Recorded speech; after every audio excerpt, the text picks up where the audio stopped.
पंजाब के मोगा में गोली चलती है तो एक गोली लगती है उस व्यक्ति के सीने में, दूसरी गोली लगती है उसकी जांघ। मरने वाले व्यक्ति का नाम है बलजिंदर सिंह बल्ली, उम्र थी 45 साल, मोगा जिले से आता है पंजाब। इसकी जो गोली चलने वाला इंसिडेंट हुआ, इस इंसिडेंट के कुछ घंटों के बाद में फेसबुक के ऊपर एक पोस्ट आता है अर्शदीप सिंह गिल उर्फ अर्शदुल्ला की तरफ से। क्या पोस्ट आता है कि बलजिंदर सिंह बल्ली जो कि कांग्रेस लीडर है, उसकी मौत की जिम्मेदारी किसने ली है? अर्शदुल्ला ने। अर्शदुल्ला कौन? अर्शदुल्ला एक भगोड़ा कहलाता है और फिलहाल माना जाता है कि ये कनाडा में रह रहा है और वहां पर अपनी फरारी काट रहा है, खालिस्तानी कहला। अब ये सिनेरियो आपको बताने का क्या कारण? ये सिनेरियो आपको बताने का कारण सिर्फ इतना है कि क्या एक कनाडाई नागरिक अगर कोई ऐसा काम कर रहा है जिससे कि भारत के अंदर भारत के नागरिक की जान जाती है, तो क्या इसके लिए जस्टिन ट्रूडो जिम्मेदार होगा? क्योंकि कल से जो पूरी बातें वैश्विक मीडिया के ऊपर चल रही हैं, जिसमें कि अलग अलग तरह के क्लेम्स लगाए जा रहे हैं, बातें बनाई जा रही हैं, उन सब में कहीं ना कहीं भारत या फिर भारत के प्रधानमंत्री नरेंद्र मोदी के ऊपर उंगलियां उठाई जा रही हैं कि भैया आपके कारण ये सब हुआ है। मैं आपको बता दूं, ऐसा कहीं नहीं होता है। अर्शदीप सिंह गिल ने जो काम किया है उसके लिए वही जिम्मेदार है, ना कि जस्टिन ट्रूडो। ये एक बात आप भी जानते हैं और मैं भी जानता हूं। और यहाँ पर जो बात इस समय निज्जर को लेकर चल रही है वो भी कुछ ना कुछ ऐसी। हालांकि इसमें ये एक बात मैं और ऐड कर दूं कि अभी तक कोई प्रूव नहीं हुआ है कि निज्जर की जो हत्या करी गई थी 18 जून को, उसमें कहीं से कहीं तक भी भारत का कोई हाथ था। उसके बाद ये सवाल आपके जहन में उठना बहुत लाजमी है कि आखिर ऐसा क्या हुआ कि कनाडा जो है भारत के ऊपर इतने बड़े बड़े क्लेम्स लगा रहा है। उसका भी आपको रीजन बता दूं। उसका रीजन है G20 में हुई इनकी भारी बेइज्जती और कनाडा में इनकी जो मिलीजुली सरकार बनी हुई जस्टिन ट्रूडो की। वो जस्टिन ट्रूडो के बारे में अगर हम बात करें तो भारत में तो मैं उसको लेकर कोई एग्जांपल देना चाहूंगा नहीं, लेकिन बस आप इतना समझ लीजिए कि इस व्यक्ति की कोई रीढ़ की हड्डी नहीं। ये व्यक्ति जिस प्रकार का शौकीन मिजाजी है, उसको देखते हुए कोई भी व्यक्ति किसी भी तरीके से जस्टिन ट्रूडो को दबाव में ला सकता है अगर उसके पास थोड़ी बहुत भी पावर है। तो ऐसे में जब दबाव बनाने की बात आती है तो जगमीत सिंह का नाम निकलकर सामने आता है। जगमीत सिंह जो कि अपने आप को पॉलिटिशियन कहता है कनाडा में, कहीं ना कहीं उसका एक बहुत बड़ा प्रेशर है किसके ऊपर? जस्टिन ट्रूडो के ऊपर। जगमीत सिंह को भी खालिस्तानी सपोर्टर माना जाता है और खालिस्तानी सपोर्टर्स को आप देखेंगे कि ये लोग भारत से ज्यादा दूसरे देशों में एक्टिव रहते हैं। माना जाता है कि खालिस्तान इनको इंडियन सबकॉन्टिनेंट में चाहिए, मतलब कि एक अलग देश, लेकिन ये लोग इंडियन सबकॉन्टिनेंट में खालिस्तान ना मांगकर सिर्फ और सिर्फ इंडिया में मांगते हैं और वहीं पर सारी की सारी बात बता दी जाती है कि भैया आपके साथ कुछ ना कुछ दिक्कत है। और सबसे बड़ा इनको सपोर्ट कहां से मिलता है? वो मिलता है पाकिस्तान की ISI की तरफ से, जो कि अपने आप में अपने वजूद के लिए हमेशा ही लड़ती रहती है। लेकिन इसके ऊपर सब लोग तब चौंक गए जब ऑस्ट्रेलिया, UK, US की तरफ से रिस्पॉन्स निकल कर आया कि भैया ये क्या चल रहा है इंडिया, जरा इसके बारे में हमको ही बताएं। क्योंकि इंडिया के रिलेशंस पिछले कुछ समय में ऑस्ट्रेलिया, UK, US इन सभी देशों से बहुत अच्छे रहे। कनाडा से हम ऐसा कुछ कह नहीं सकते, लेकिन हाँ इन बाकी देशों से तो ऐसे ही रहे। तो ऐसे में आखिर ऐसा क्या कारण रहा कि इन देशों को भी ऐसा रिस्पॉन्स देना पड़ा? तो इसके पीछे एंग्लोस्फीयर जो एक टर्म का यूज किया जाता है उसके बारे में भी आपको बताऊंगा। बस बने रहिएगा आखिर तक मेरे साथ और अगर वीडियो अच्छा लगे तो शेयर जरूर कीजिएगा। देखिए, सबसे पहले आप इस बात को समझिए कि जो कहानी इस समय कनाडा वाले बता रहे हैं वो कहानी कहीं ना कहीं बॉलीवुड की मूवी से भी घटिया कहानी। अब आपके जहन में आएगा भैया ऐसा क्यों? अब आप मुझे बताओ कि यदि किसी देश को किसी दूसरे देश में जाकर किसी को मारना है, अनटिल अनलेस वो मोसाद नहीं है, तो क्या वो ये बता के जता के मारेंगे कि हाँ भैया हम भारत के, हम इसको मारने के लिए आए? किसी भी घटिया से घटिया बॉलीवुड मूवी की अगर आप कहानी उठाकर देखोगे ना, जो ऐसी स्पाई के ऊपर बनती है, उसमें भी बताया जाता है कि कैसे पूरा का पूरा कवर अप प्लान बनाया जाता है जिससे कि मरने वाले के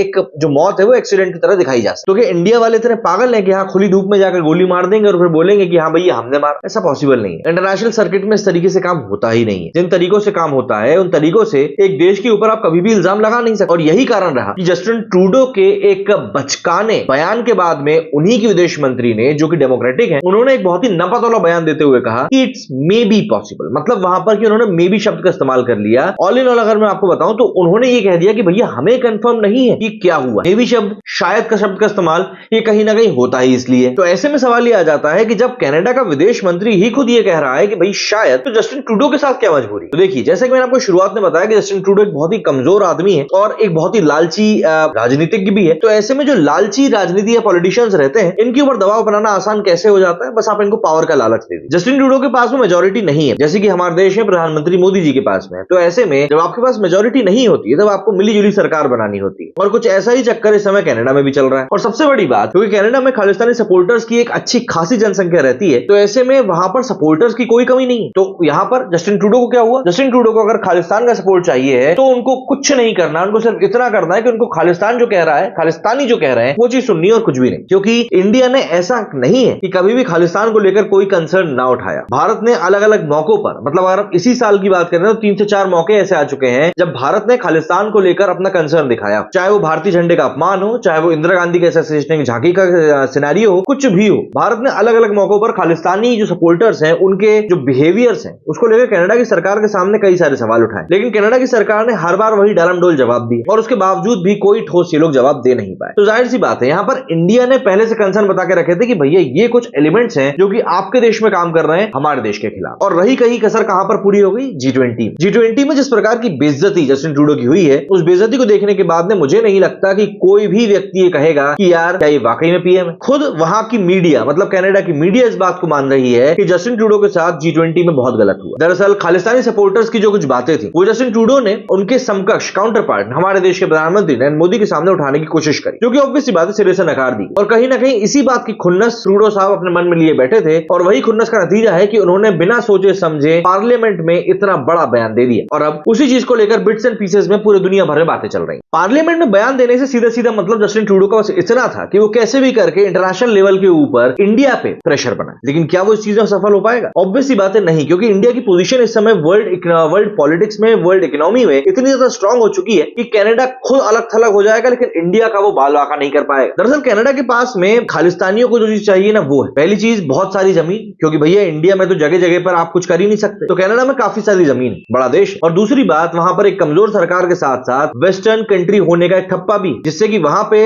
एक साइकोलॉजी होती है ना कि यार वेस्टर्न लोग तो कुछ गलत कर ही नहीं सकते, गोरे हैं, हर चीज जो करेंगे सही होगा। वो एक साइकोलॉजी भी कहीं ना कहीं खालिस्तानियों के काम आती है, प्लस प्रेशर तो ये लोग बना ही रहे। तो ऐसे में खालिस्तानी इस समय जस्टिन ट्रूडो का इस्तेमाल कर रहा है और कुछ भी नहीं, इंडिया के ऊपर प्रेशर बनाने के लिए। और इसी प्रेशर को बनाने के लिए उसने निज्जर की मौत का भी इस्तेमाल किया है। दरअसल निज्जर की जो मौत हुई है उसके बारे में कहा जाता है कि उसके पीछे कारण कुछ और ही था, कारण कुछ पैसों का लेन देन था। अब लेकिन क्योंकि निज्जर एक बड़ा चेहरा था, टाइगर करके कोई एक फाउंडेशन है इनका, उसका लीडर इसको माना जाता था। गुरपतवंत सिंह पन्नू के बाद में सिक्स फॉर जस्टिस फाउंडेशन में भी दूसरे नंबर पर इसका नाम आता था। तो ऐसे में अब इस निज्जर का इस्तेमाल कर रहे हैं लोग भारत के ऊपर दबाव बनाने में। कैसे? दरअसल निज्जर जो कि खालिस्तान से जुड़ा हुआ था, तो खालिस्तान से जुड़े हुए लोग जो दूसरे हैं, जो खालिस्तान के सपोर्टर्स हैं, उन सभी का ये मानना है कहीं ना कहीं निज्जर की जो डेथ हुई है उसके लिए अगर इंडिया को ब्लेम किया जाता है तो वर्ल्ड लेवल के ऊपर इंडिया के सामने खालिस्तान को रिकॉग्निशन देने का, खालिस्तान के बारे में बात करने का कहीं ना कहीं एक बड़ा मुद्दा उठेगा। अभी हमने कुछ समय पहले देखा था कि अमृतपाल सिंह ने किस प्रकार से उत्पात मचाना पंजाब में शुरू कर दिया था। इससे पहले हम लोगों ने खालिस्तान के ऊपर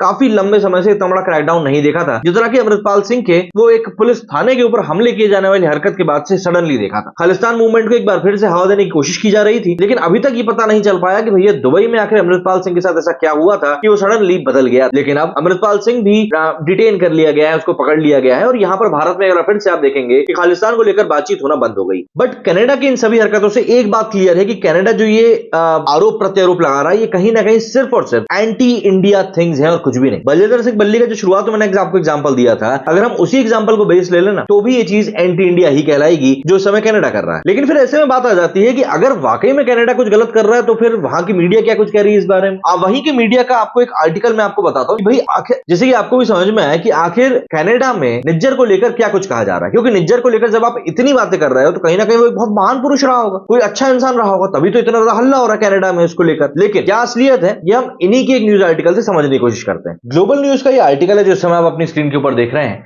इसमें सबसे ऊपर सवाल सीधा सीधा लिखा हुआ है कि who is Hardeep Singh Nijjar the Sikh leader Indian agents allegedly killed. ये यहां पर सवाल बताया गया है। अब यहां पर जो इन्हीं के आर्टिकल में चीजें लिखी हुई हैं हम उन्हीं आर्टिकल्स के बारे में बात करेंगे। तो यहां पर सवाल ये उठता है कि भैया हु इज हरदीप सिंह निज्जर। तो यहां लिखा हुआ है साफ तौर पर कि 97 में एक प्लम्बर के तौर पर वो यहां पर आया था। अब उसके बाद की क्या कहानी थी वो भी सुनिए। यहां पे लिखा है कि but for the Indian government, मतलब कि इंडियन गवर्नमेंट के लिए वो एक खालिस्तानी टाइगर फोर्स का बंदा था। तो इंडियन गवर्नमेंट ने साफ तौर पर उसको बता के रखा हुआ था कि भैया ये जो बंदा है ये गलत है, इसीलिए हम इसको यहां पर हमारे देश में इतना ठोक पीट रहे हैं। लेकिन यूके में जाकर उस बंदे ने क्या कहा कि नहीं यार, इंडियन गवर्नमेंट क्योंकि मुझे टॉर्चर कर रही है, परेशान कर रही है, इसलिए मुझे आपके असाइलम चाहिए। कहानी सिर्फ इतनी नहीं है, कहानी यहां पर यह भी, ये एक टेररिस्ट ग्रुप तो आप पढ़ लीजिए, है ना। कहानी यहां पर यह है कि यहां पर जो इसने नाम अपना वहां पर असाइलम लेने के लिए यूज किया इसने वो भी गलत यूज किया था। यहां पर आप देखेंगे लिखा है रवि शर्मा।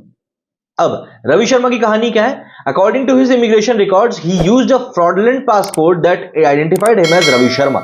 मतलब कि इसने गलत पासपोर्ट यूज किया था। तो एक देश में इमिग्रेशन मतलब कि रिफ्यूज लेने के लिए भी आपने गलत आइडेंटिटी का ही यूज किया, है ना। इसके बाद में यहां पर पढ़िए, इसने खुद लिखा है इनकी रिपोर्ट में कि he was claiming he had been beaten and tortured by the Indian police. लेकिन इसके बाद टर्न ऑफ इवेंट्स होते हैं और क्या होता है कि भाई इसकी तुरंत वहां पर ना शादी हो जाती है। कैसे?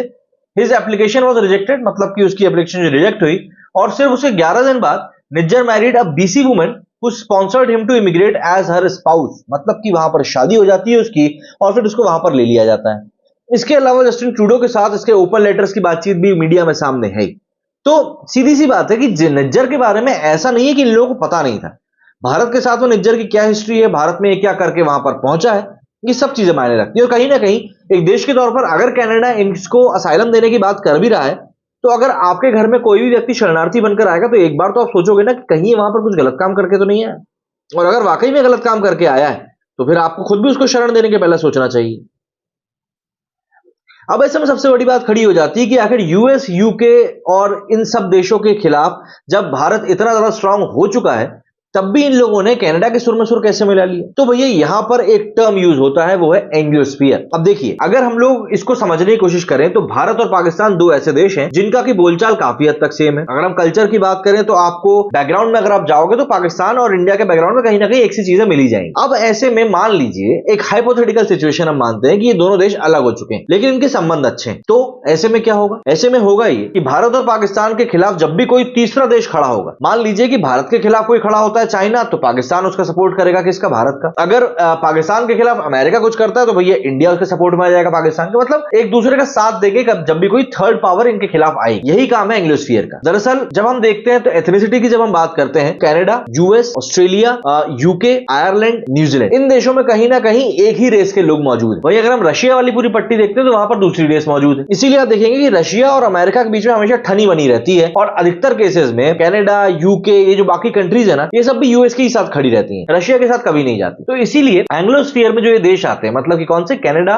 US, UK, Ireland, New Zealand, Australia, इन सभी देशों की एक अनकही सी मजबूरी है कि किसी भी देश के ऊपर जब कोई बात आएगी तो इनको साथ में खड़े होना है। ये एक बहुत अच्छी बात भी है, मतलब कि आप देखिए अलग अलग होकर भी ये लोग कहीं ना कहीं एक है। तो ऐसे में इन देशों की भी मजबूरी बन चुकी है कि ये कनाडा के हक में ही बात कहें, और इसीलिए ये बात कही जा रही है। मैं आपको एक बात बता दूं, इन सब बातों का होना जाना कुछ भी नहीं। जस्टिन ट्रूडो ने भले ही भरी पार्लियामेंट में कह दिया हो कि भैया यहां पर ये क्या कर दिया इंडिया ने, लेकिन उसका कोई भी व्यापक असर किसी चीज पे नहीं पड़ने वाला है। अगर असर पड़ेगा भी तो पड़ेगा सिर्फ और सिर्फ किसके ऊपर? कनाडा के ऊपर, क्योंकि अब भारत उस स्टांस में है कि वो कनाडा के अगेंस्ट डिसीजन ले सकता है, और वो बिल्कुल लेगा, ये मैं जानता हूं। तो ऐसे में कनाडा को तो सिर्फ नुकसान ही होना है, और सिर्फ अपनी एक मिलीजुली सरकार को बचाने के लिए जस्टिन ट्रूडो ने जो एक बड़ा काम किया है ना, ये काम सिर्फ और सिर्फ उसने अपने प्रेजेंट की सिचुएशन को देखते हुए किया कि उसकी सरकार ना गिरे। लेकिन फ्यूचर में कनाडा को इससे क्या क्या नुकसान होंगे ये शायद जस्टिन ट्रूडो समझ नहीं पा रहा है।